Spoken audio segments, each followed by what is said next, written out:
Hi friends, എല്ലാം ഓർക്കുന്നുണ്ടല്ലോ കൂട്ടുകാർ. GRAMMAR, grammar. ഏറ്റവും എളുപ്പം ഓർക്കാനുള്ള കാര്യം ഞാൻ പറയുന്നു.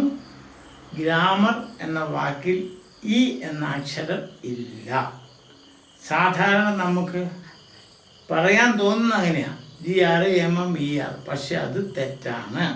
അങ്ങനെ ഒരിക്കലും എഴുതരുത്. GRAMMAR.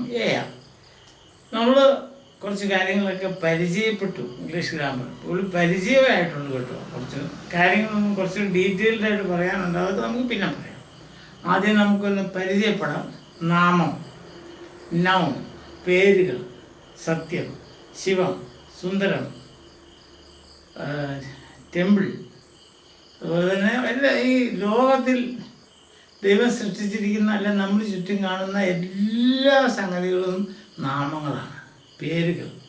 രണ്ടാമത്തെ വെർബ്, മനുഷ്യൻ്റെ എല്ലാ ഈ പ്രവൃത്തി ഉണ്ടല്ലോ, പ്രവർത്തനങ്ങൾ. ഓടുക, ചാടുക, അതുപോലെ തന്നെ നീന്തുക, ഞാൻ പറയുന്നത് ഇതെല്ലാം. സ്വിം, ജമ്പ്, റൺ, നടക്കുക, വാക്ക്, സംസാരിക്കുക, ടോക്ക്, സ്പീക്ക്, പ്രസംഗിക്കുക, സ്പീക്ക്.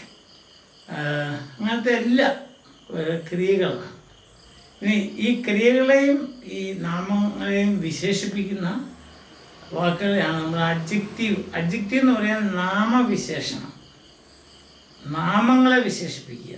നല്ല കുട്ടി, നല്ല അച്ഛൻ, നല്ല അമ്മ, അതുപോലെ തന്നെ ഉയരം കൂടിയ മരം ഉണ്ടോ, നീല ആകാശം, ബ്ലൂ സ്കൈ, ടോൾ ട്രീ, ഉയരം കൂടിയ മരം, ടോൾ ട്രീ. ടോൾ മീൻസ് ഉയരം കൂടി തിന്നുള്ളത്.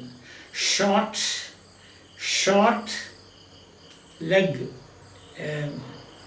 നീളം കുറഞ്ഞ കാല്, ഷോർട്ട് ലെഗ്.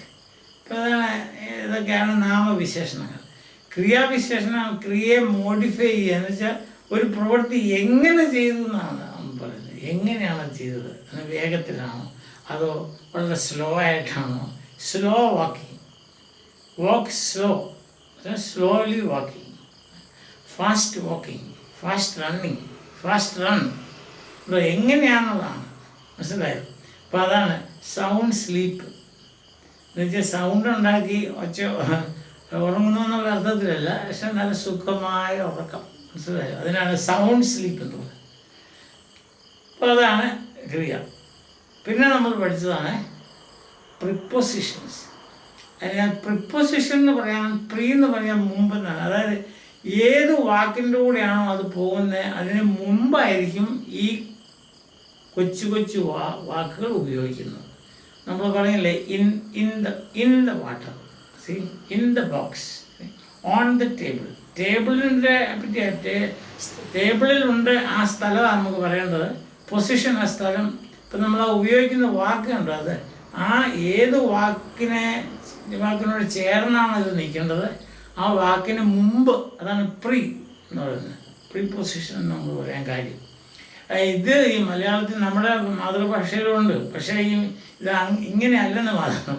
ബന്ധങ്ങളുണ്ടല്ലോ, വാക്കുകൾ നമ്മൾ ബന്ധം. ഉദാഹരണത്തിന് നമ്മൾ പറയല്ലേ, മോഹനന്, എന്തോ മോഹനന്, ടു മോഹൻ. അതല്ല, അതുപോലെ തന്നെ മോഹനൻ്റെ പറയുമ്പം ഓഫ് മോഹൻ.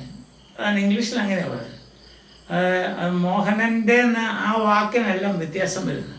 പക്ഷേ നമ്മുടെ മാതൃഭാഷയിലെ വാക്കുകളുടെ നാമങ്ങളുടെ അവസാനത്തിൽ ചില മാറ്റങ്ങൾ വരുത്തുമ്പോൾ ഈ അർത്ഥം വരും. മോഹനൻ്റെ, നമ്മൾ ഇംഗ്ലീഷിൽ പറയും ഓഫ് മോഹൻ എന്ന് പറയും. അതുപോലെ തന്നെ മാലയുടെ, ഓഫ് മാല എന്ന് പറയുന്നത്. അതുപോലെ തന്നെ മരത്തോടെ, to tree, to the tree. Cruelty to the tree. അതുപോലെ തന്നെ വന്യമൃഗങ്ങളോട്, ക്രൂവൽറ്റി ടു വൈൽഡ് ആനിമൽസ്. അതുപോലെ അപ്പോൾ അല്ലാതെ നമ്മളങ്ങനെയാണ് പറയുന്നത്. മലയാളത്തിൽ അങ്ങനെയല്ല നമ്മൾ പറയുന്നത്, നമ്മുടെ മാതൃഭാഷയിൽ. അതുപോലെ കവിതയ്ക്ക് ടു കവിത എന്ന് പറയുന്നത്, അല്ലേ? കവിതയുടെ, ഓഫ് കവിത. അപ്പോൾ ഇംഗ്ലീഷിൽ ഈ നാമങ്ങൾ ഒരു എവിടെയെങ്കിലും ഉപയോഗിക്കുമ്പോൾ അതിൻ്റെ ഒരു മാറ്റം വരണമല്ലോ. തന്നെ നിൽക്കാൻ പറ്റിയത്, എപ്പോഴും മോഹൻ മോഹൻ മോഹൻ എന്ന് പറയാൻ പറ്റിയത്. അപ്പോൾ നമ്മളതിനെ ചില മാറ്റങ്ങൾ വരുത്തിയെങ്കിലേ ഉള്ളൂ വാക്യത്തിലുള്ള മറ്റു വാക്കുകളുമായിട്ട് ഇതിനെ ബന്ധിപ്പിക്കാൻ പറ്റുള്ളൂ. അതിൻ്റെ കുട്ടൻസ് അതാണ്. അപ്പം അതിന് നമ്മൾ മാതൃഭാഷയിൽ എന്നാ ഉപയോഗിക്കുന്നത് വിചാരിച്ചാൽ അത് വാക്കുകളുടെ അവസാനത്തിൽ ചെറിയ മാറ്റങ്ങൾ വരുത്തും. ഇംഗ്ലീഷിൽ അങ്ങനെയല്ല. ഇംഗ്ലീഷിൽ വേറൊരു വാക്ക് ഉപയോഗിക്കുകയാണ്. അങ്ങനെ ഉപയോഗിക്കുന്ന കൊച്ചു കൊച്ചു വാക്കുകളെയാണ് നമ്മൾ പ്രിപ്പോസിഷൻസ് എന്ന് പറയുന്നത്. വരയുടെ എന്നാ പറയുന്നത്, വരയുടെ താഴെ, below the line. Don't write below the line എന്ന് പറഞ്ഞാൽ വരയ്ക്ക് താഴെ എഴുതരുത്. അതാണ്, മനസ്സിലായോ? മുകളിലേക്ക്, അവൻ മുകളിലേക്ക് പോയി. ഹി വെൻ്റ് അപ്പ്, ഇങ്ങനെ പറഞ്ഞു, അപ്പ്. പക്ഷെ മലയാളത്തിൽ നമ്മുടെ മാതൃഭാഷ നമ്മൾ വേറെ രീതിയിലാണ് പറയുന്നത്. എല്ലാ ഭാഷയിലും ഇതുണ്ട്, പക്ഷെ ഓരോ ഭാഷയും ഓരോ രീതിയിലാണെന്ന് മാത്രം. മനസ്സിലായല്ലോ? അപ്പം നാമം, ക്രിയ, നാമവിശേഷണം, ക്രിയാവിശേഷണം, പ്രിപ്പോസിഷൻസ്. ഇനി നമുക്ക് ഇതൊക്കെ പരിചയപ്പെടുത്തുന്നത് മാത്രമേ ആയിട്ടുള്ളൂ കേട്ടോ. നിങ്ങൾ ഉദ്ദേശിക്കുന്നത് സിമ്പിളാണ് കാര്യങ്ങൾ. ഇത്രയൊക്കെ പഠിച്ച് കഴിയുമ്പോൾ നമുക്ക് ഇംഗ്ലീഷ് സംസാരിക്കാൻ പറ്റും, നല്ലപോലെ എഴുതാൻ പറ്റും. അടുത്തതെന്ന് ചോദിച്ചാൽ നമ്മൾ പാർട്ടിസിപ്പിൾ എന്ന് പറയും. അത് നമുക്ക് മലയാളത്തിലില്ല, നമ്മുടെ മാതൃഭാഷയിലില്ല.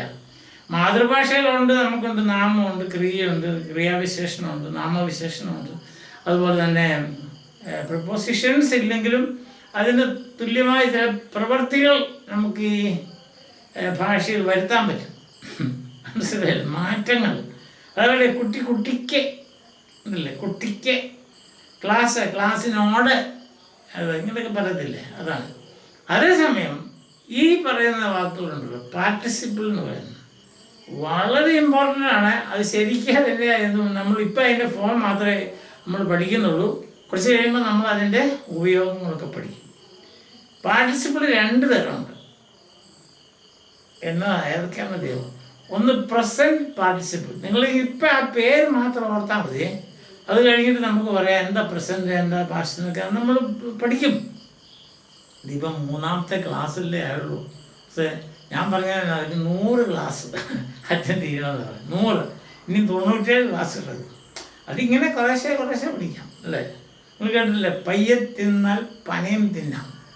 വലിയൊരു പന, അത് വെട്ടി നമ്മൾ മുന്നോട്ട് ഇട്ട് കഴിഞ്ഞാൽ നമുക്ക് ഉടനെ തിന്നാൻ പറ്റുമോ? ഇല്ല. അതിനെ നമ്മൾ കുറച്ച് പാകപ്പെടുത്തി കുറേശ്ശെ ഇടിച്ചിടിച്ച് അങ്ങനെ ചെയ്ത് നമ്മൾ അതിൻ്റെ 100 എടുത്ത് അവനെ പായസം പോലെ ആക്കി ശർക്കരയൊക്കെ ചിരണ്ടിയിട്ട് അല്ലെങ്കിൽ പഞ്ചസാരയൊക്കെ ഇട്ട് അവനെ കഴിക്കാം. കുറേശ്ശെ 1 കൊല്ലം കൊണ്ടൊരു പന തിന്നാം, ഒരു സംശയമില്ല. അതാണ് ഈ പയ്യെ തിന്നാൽ പനയും തിന്നാന്നൊരു പഴഞ്ചൊല്ലുണ്ട്. അതുപോലെയാണ് നമ്മുടെ ഇത് എല്ലാം. എന്ത് പഠിച്ചാലും അങ്ങനെയാണല്ലോ അല്ലേ? മ്യൂസിക്, സംഗീതം പഠിക്കുന്ന സരിഗമപധനി സാധനം പറയും. ഇത്ര നാളിങ്ങനെ അതിൻ്റെ ഉരുവിട്ട് പല രീതിയിൽ കയറ്റി ഇറങ്ങി സ്പീഡ് കൂട്ടി ഇങ്ങനെയൊക്കെയല്ലേ പഠിക്കുന്നത്. അതുപോലെ സിമ്പിൾ, പക്ഷേ സിസ്റ്റമാറ്റിക്കായിട്ട് പഠിക്കണം. അല്ലെങ്കിൽ പെട്ടെന്ന് ഇങ്ങനെ പഠിച്ച് 10 മലയാളം സെൻറ്റൻസ് എഴുതിയിട്ട് അത് ഇംഗ്ലീഷ് പഠിച്ചിട്ട് അതിങ്ങനെ ഉരുവിടുക, അത് ഇങ്ങനെ അത് ഒരുതരം പഠിത്തമാണ്. പക്ഷേ അതല്ലല്ലോ എൻ്റെ ശരിയായ രീതി. നമുക്ക് അത് വൃത്തിയായിട്ട് പഠിക്കാമല്ലോ, സമയമുണ്ടല്ലോ. Okay, right. സാറൊന്ന് ഓർത്തോണം. പാർട്ടിസിപ്പിൾ അല്ലേ? പാർട്ടീസിപ്പിൾ എന്ന് പറയരുത്, പാർട്ടിസിപ്പിൾ. അതായത് നമ്മൾ ആ വാക്ക് തുടങ്ങുന്നിടത്ത് നമ്മൾ ഇച്ചിരി ശാലം ഫോഴ്സ്, ഇച്ചിരി ബലം കൊടുക്കണം. അതാണ് പാർട്ടിസിപ്പിൾ. ഇപ്പം പ്രസൻറ്റ് പാർട്ടിസിപ്പിൾ എന്ന് പറഞ്ഞു നോക്കി.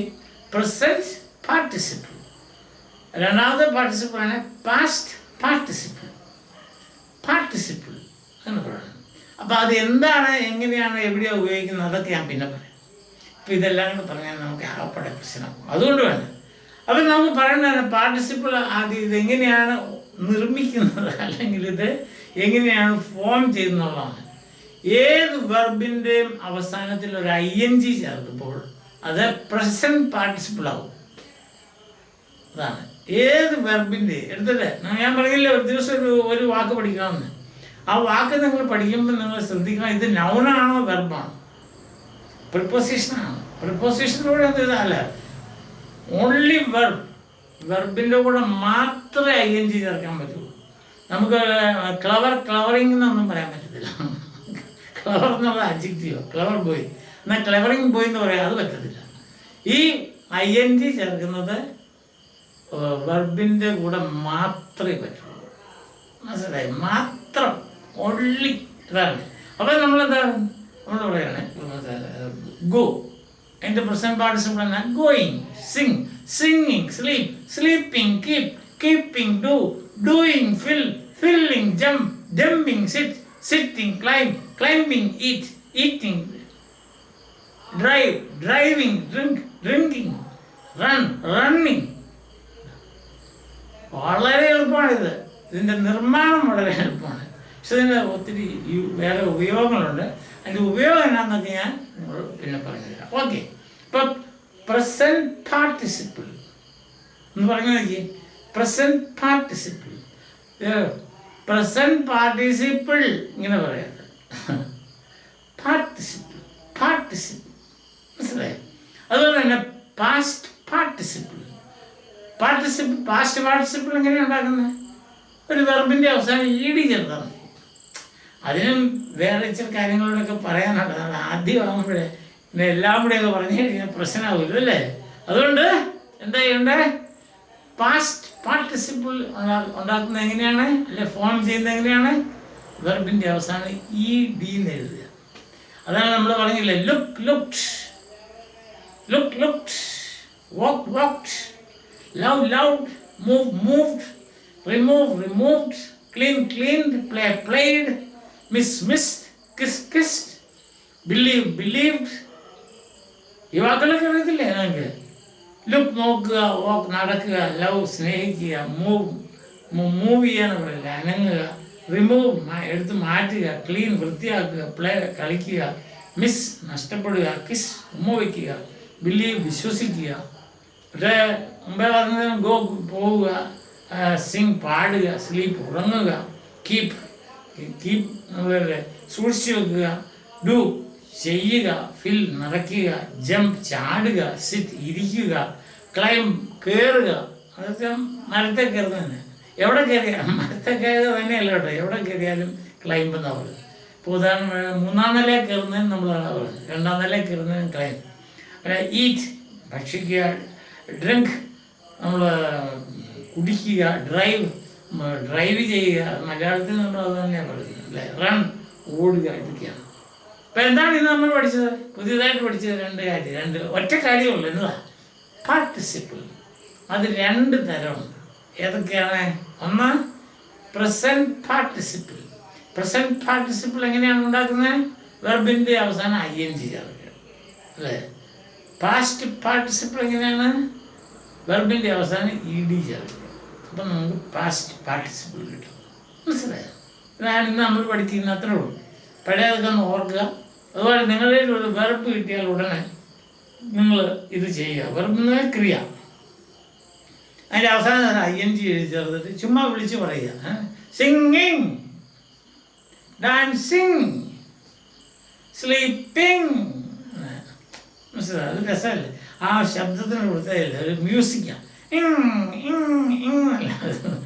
ശരിയല്ലേ? നല്ല രസമല്ലേ ഇത് പറയാൻ? ഇനി പാസ്റ്റ് പാർട്ടിസിപ്പിളിന് എല്ലാ വാക്കുകളും എല്ലാ വെർബിൻ്റെ അവസാനം ED ചേർക്കാൻ പറ്റത്തില്ല. ഒരു 90% വെർബിൻ്റെ അവസാനം ED ചേർക്കാം. ഒരു 10% ചില വ്യത്യാസമുണ്ട്. അത് നമുക്ക് പിന്നെ പഠിക്കാം. പക്ഷേ സാധാരണയായിട്ടുള്ള ക്രിയകളിലെല്ലാം കൂടെ നമുക്ക് ED ചേർത്താൽ പാസ്റ്റ് പാർട്ടിസിപ്പിൾ കിട്ടും. മനസ്സിലായത്? നമുക്ക് ക്ലിയർ ആണെന്ന് ഇതെല്ലാം ഞാനിവിടെ എഴുതിയിട്ടുണ്ട്, നല്ല വൃത്തിയായിട്ട് എഴുതിയിട്ടുണ്ട്. നിങ്ങൾക്ക് പഴയ പാഠങ്ങൾ ഇവിടെ എഴുതിയിട്ടുണ്ട്, പ്രസൻറ്റ് പാർട്ടിസിപ്പിൾ ഇവിടെ എഴുതിയിട്ടുണ്ട്, പാസ്റ്റ് പാർട്ടിസിപ്പിൾ ഇവിടെ ഉണ്ടാക്കുന്നത്. അതിൻ്റെ ഫോർമുല ഉണ്ട്. Verb plus ING. അല്ല നമ്മൾ ചിലരൊക്കെ എഴുതി നോക്കും V+ING. അങ്ങനെ എഴുതിക്കോ, എനിക്കൊരു രസമില്ല. V+ED അങ്ങനെ എഴുതാം. ചിലപ്പോൾ ക്ലാസ്സിൽ നിങ്ങളെ പഠിപ്പിച്ചിരിക്കുന്നതിനായിരിക്കും V+3 അങ്ങനെയുണ്ട്. V3 അതാണ് V3. V എന്ന് V3. അതായത് വെർബിൻ്റെ 3-ാം രൂപം എന്നാണ്. അത് നമുക്ക് പിന്നെ പഠിക്കാതൊക്കെ. തൽക്കാലം നിങ്ങൾ ഇത്രയും പഠിക്കുക, ഇത്രയും പഠിക്കുക. മനസ്സിലായോ? പിന്നെ പറഞ്ഞ കാര്യം മറക്കരുത്. ദിവസം ഒരു വാക്ക്, ദിവസം ഒരു വാക്ക്, ദിവസം ഒരൊറ്റ ഇംഗ്ലീഷ് വാക്ക്. എന്നിട്ട് അത് ഏതാണെന്ന് കണ്ടുപിടിക്കുക. നാമമാണോ, ക്രിയയാണോ, ക്രിയാവിശേഷണമാണോ, നാമവിശേഷണമാണോ, പ്രിപ്പോസിഷനാണോ, ഇങ്ങനത്തെയൊക്കെ പറയുക. അല്ല നോക്കി കണ്ടുപിടിക്കുക. എന്നിട്ട് ക്രിയയാണെങ്കിൽ ചെറിയ വേലകളൊക്കെ അതുമായിട്ട് ചെയ്യുക. അതായത് ING ചേർത്തിട്ട് പ്രസൻറ്റ് പാർട്ടിസിപ്പിൾ ഉണ്ടാക്കാം. അതുപോലെ തന്നെ ED ചേർത്തിട്ട് പാസ്റ്റ് പാർട്ടിസിപ്പിൾ ഉണ്ടാക്കാം. മനസ്സിലായോ? ക്ലിയർ ആവുന്നുണ്ടല്ലോ അല്ലേ സംഗതി? അടുത്ത ദിവസം നമ്മൾ കുറച്ചുകൂടെ ഇച്ചിരി ശകലം അങ്ങനെയാണല്ലോ ഓരോ ദിവസം മുന്നോട്ട് പോകുന്നതോറും നമ്മൾ ശകലം ഓരോരോ സ്റ്റെപ്പ് മുന്നോട്ട് പോകും. അങ്ങനെ നമുക്ക് 100 ക്ലാസ് കഴിയുമ്പോൾ നിങ്ങൾ പുഷ്പം പോലെ ഇംഗ്ലീഷ് മനസ്സിലാക്കാനും സംസാരിക്കാനും പറ്റും. നിങ്ങളുടെ പരീക്ഷ, പ്രത്യേകിച്ചും ഈ വർഷത്തെ SSLC പരീക്ഷ എഴുതുന്ന കുട്ടികൾക്ക് ഇത് വളരെ വളരെ വളരെ പ്രയോജനമാണ്. ലാസ്റ്റ് മിനിറ്റിൽ ക്വസ്റ്റ്യൻ പേപ്പർ എടുത്തിരുന്ന ക്വസ്റ്റ്യൻ ആൻസർ ഇത് എങ്ങനെയാണ് പാസ് ചെയ്യുക, എങ്ങനെയാണ് ഇൻഡയറക്റ്റ് സ്പീച്ച്, അങ്ങനെ നോക്കേണ്ട കാര്യമില്ല. ഇത് ഓട്ടോമാറ്റിക്കായിട്ട് ഇങ്ങനെ വരികയാണ്. മനസ്സിലായി? ഒരു പുഷ്പം വിടുന്നത് പോലെ ഇങ്ങനെ വിരിഞ്ഞ് വരും. അവസാനമാകുമ്പോൾ എല്ലാത്തിൻ്റെയും മാസ്റ്ററാകും. Okay, by.